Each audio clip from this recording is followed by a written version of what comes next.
Welkom bij Extra Journaal, nieuws uit Curaçao, vers van de pers.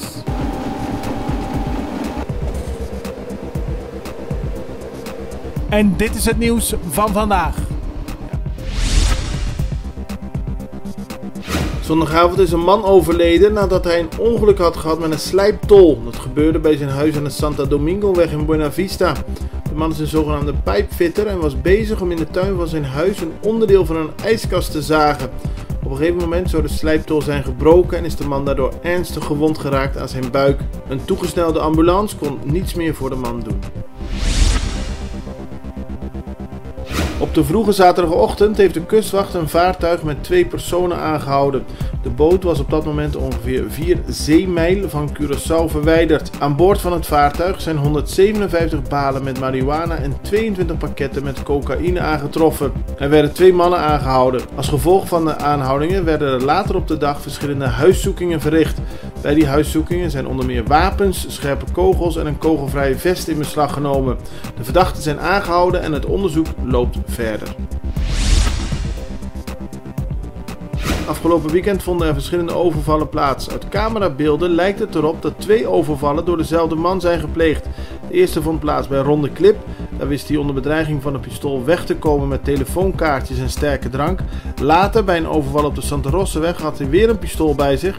Daar wist hij weg te komen met veel cash uit de supermarkt. De minister van Verkeer, Vervoer en Ruimtelijke Planning, Zita Jezus Leito, wil dat er strenger wordt opgetreden tegen mensen die illegaal een huis hebben gebouwd. De minister wil dat boetes worden opgelegd voor het gebruik van illegale terreinen, omdat de overheid hierdoor inkomsten misloopt. Als alle mensen op eigen houtje een huis zouden bouwen, zou de overheid geen geld meer binnenkrijgen. Daarom wil ze een boete gaan instellen. Tegelijkertijd zegt de minister dat illegaal bouwen helaas steeds vaker voorkomt op Curaçao. Curaçao heeft een Canta do Mayo 2019. Cerro de Nicia won de finale die plaatsvond na 3 voorrondes. Het gebeurde allemaal in Club Tuchel. De Nicia won het festival en liet daarbij achter zich Reinier Lijfrok, Virgil Wijngaarden, Richard Engelhard en Jarnis Aitates. In Nederland is weinig animo om te doneren voor hulp aan Venezuela. Sinds Giro 5125 in februari door het Rode Kruis werd geopend, is er €250.000 overgemaakt.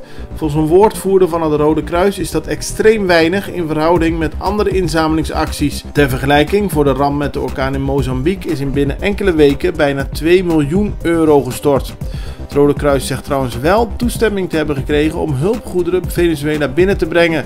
Het mocht lange tijd niet van president Nicolás Maduro, maar na overleg met vertegenwoordigers van Maduro en oppositieleider Juan Guaidó is er toch een akkoord. Het Rode Kruis mag de komende 2 weken hulp geven aan zo'n 650.000 inwoners. Bij een busbrand in de Peruaanse hoofdstad Lima zijn zeker 20 mensen om het leven gekomen. 7 mensen konden op tijd de bus verlaten, maar zijn met zware verwondingen naar het ziekenhuis gebracht. De busbrand ontstond zondagavond in het achterste gedeelte van de bus. Toen de brand uitbrak probeerden de passagiers uit de bus te ontsnappen, maar kwamen vast te zitten in de nauwe gangen en de kleine trap van de dubbeldekker. De meeste overledenen zaten dan ook op de bovenste verdieping. Dit was Extra Journaal met nieuws uit Curaçao in het Nederlands, elke doordeweekse dag. Tot de volgende keer.